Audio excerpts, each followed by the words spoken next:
Hey everybody, welcome back to the Bourbon Note. I'm Greg. I'm Ben. And today, we're drinking whiskey.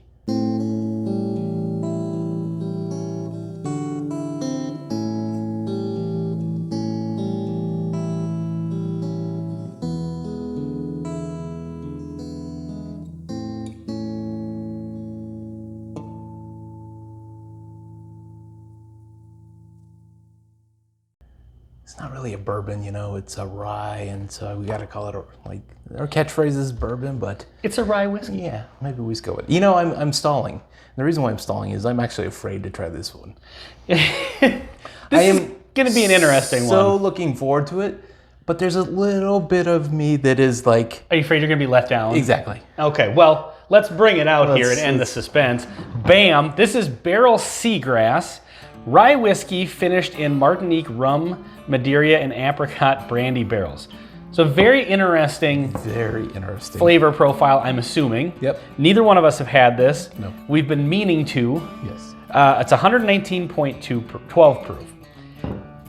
So this bottle, I get your sort of trepidation with like trying it because I don't know what to expect here. It seems that it's a love or hate thing. I think so. With this bottle. Yep. This one came in, I believe, #2 on Fred Minnick's top, what was it? Way to ruin whiskeys list is, I think, that what he calls that. Yeah, way to make sure they fly off the shelves. Exactly. And so, and I've heard a lot of great things about it, and I've heard some weird things about it. And the truth is, I don't love ryes. Well, we're not the most experienced in rye. I guess maybe that's a good way of describing it, is I know less than everything about rye. But hey, I know less than everything about anything, so. Not me. I know everything about a lot of things. Well, yeah. Are you a billionaire yet? No, I haven't figured that one out yet. You should figure that one out in a hurry. All right, so what is this again? Martinique rum, Madeira, and apricot brandy barrels. So what an interesting... Yeah, but even the rye is weird because it's from Tennessee and from Canada. Okay. And maybe somewhere else. I don't think Indiana, that Canadian rye is like, I feel like that's fairly common. Yeah, it is, yes. Rye is from Canada, fairly common. Yeah. But, I mean, I really don't know what to expect. You got in for the nose yet? Yeah, a little bit, but... To be perfectly honest, this doesn't strike me as... I'm not getting the candy sweetness of the apricot kind of... I'm getting a little bit of it. It's got a citrusy vibe to it. But it's not striking me as outside of the box as maybe I thought, which is probably a good thing. It's not like completely off the rails, you know. It's still got some, interestingly enough, it's got some decent bourbon type notes to it. Like the rye spice. And barrel even, and not to play on the name, I mean the actual, you know, wood notes. Well, it's been in a bunch of different barrels apparently. Yeah. I wonder what the actual mash bill is, because a rye whiskey can have a fair amount as low as 51% rye and then a bunch of corn. Yeah. So I'd be interested in knowing what the actual mash bill is on this.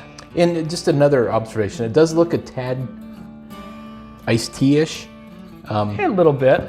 Like I don't think it's screaming super old age. It almost looks like there's like, is this non-chill filtered or non-filtered? Yeah, maybe. It's because it doesn't, you see that? It looks like there's particles in that. Yeah. Interesting. Yep. Yeah, so I'm getting a little bit of the rye, but it does have some of that, it's got some sweetness and some citrus for sure. Yeah, definitely picking up the citrus now. I really like the nose.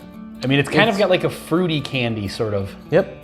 And still some grassy, which I associate with ryes, and I don't know a better way to describe it. It's green and grassy. All right, let's go in for it here. Here it goes.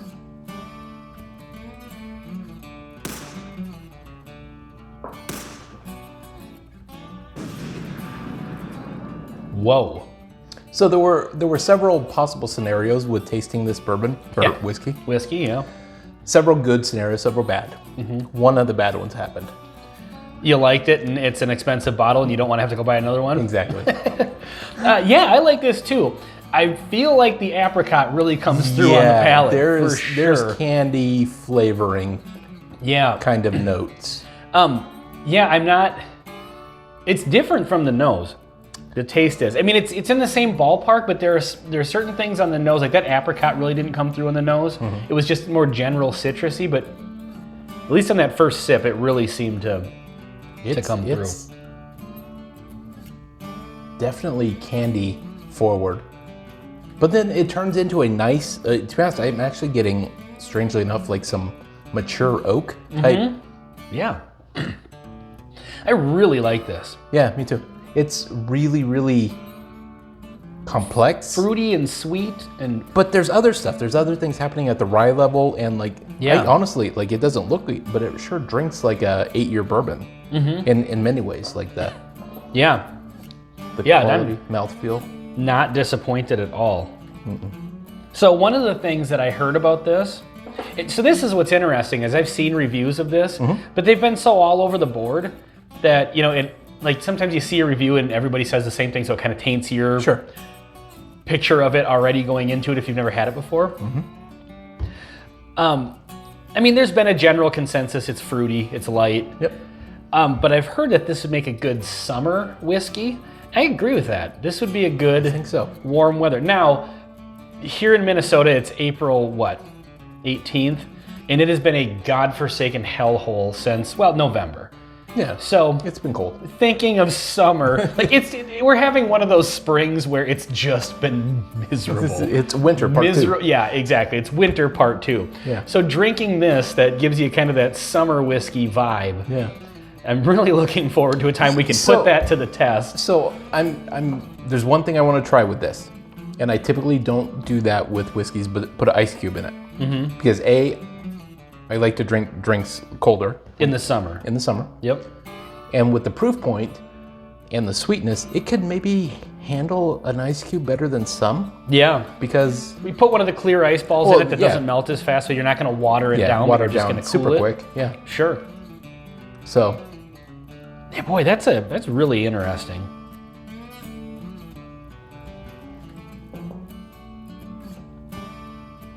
I definitely think this bottle deserves some fanfare. Because it seems that people who like it really like it. I think, yes, and if you're opposed to maybe the super sweet bourbon, super sweet. It is super sweet. Definitely. But it goes away and it turns into a nice finish, but there's I guess there's some sweetness on the finish as well. Yeah. Yeah, that's really good. That's gotten better and better with every sip, too. It's one of those ones that as you drink your way through it, it seems to just be even more impressive. Yeah. So if we just sat here and made our way through the entire bottle in one it'd be the greatest sitting, bottle in the world by the end. it would be.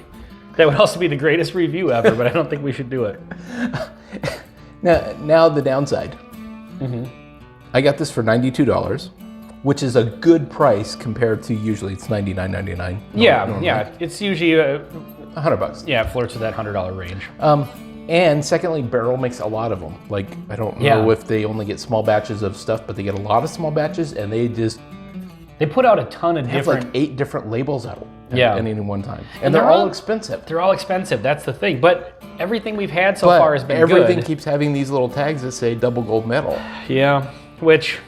I learned to stop. I mean, the San Francisco World Spirits Awards, maybe, but I don't know. I've kind of learned to stop. Like, every whiskey has some sort of weird award to it. You know? But yeah, this almost has like almost a numbing mouthfeel. Well, it's proof point. In a little bit. Yeah, 119. I really wish I knew, and maybe it's available, what the mash bill is. Because I feel the more I've had of this, I don't think there's a lot of corn in this. I'm not getting the corn kind of like... I would agree. I was getting it on the nose. Yeah. And it's not like it's a bold rye whiskey. Like, if you don't like rye in particular, this is still maybe in the realm of something you would like. Yeah. Because where it's got the rye, it's got so much other stuff going on. But yeah, I totally agree. On the taste of it, I'm not getting those. When I said it kind of had some bourbon-y aspects to it, it definitely has a lot of bourbon that. qualities, but it doesn't actually drink like a... Well, rye and bourbon kind of overlap in some of the qualities that they have, yeah. some of the notes and things like that. But yeah, that's I would totally recommend this. It's pretty amazing. Yeah. I like it a lot. So I just saw this at a store today, and if you're part of their rewards thing, which I'm guessing is free to sign up, it was $79. I might have to go down and snag a bottle. So... Well, there are others. I mean, like I said, they're like 8. Yeah, but they had this one in particular. They had like 8 of them down there, and they were all $20 off. So if you're a fan of barrel Well, bourbons. you should mention the name of that store. That was top 10 in Chanhassen, Minnesota. So I've been there. If you're in the area, we'll try to release this in a couple days. So anyway, well, this has been Barrell Seagrass on the Bourbon Note. I'm Ben. I'm Greg. Cheers.